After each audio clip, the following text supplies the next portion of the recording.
Karibu sana ndugu na dada katika tukio hili maalumu la baraka na neema.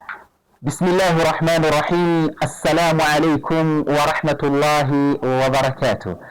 Nurul Umma imekuletea bishara ya kongamano kubwa adhim ambalo kwamba litafanyika pale Umoja One Mosque katika hall siku ya Jumapili tarehe 19 mwezi huu wa 4 mwaka wa 2026.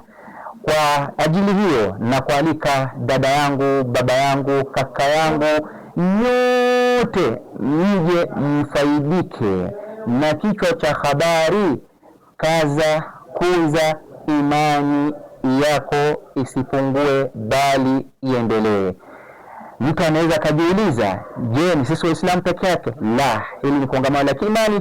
Tunawakaribisha Waislamu na sio kwa Waislamu, wanaume, wanawake, wasichana, wavulana, nyote kujeni, na siku ni Jumapili tarehe 19. Wabillahi tawfiq. Wassalamu alaikum wa rahmatullahi wa barakatuh.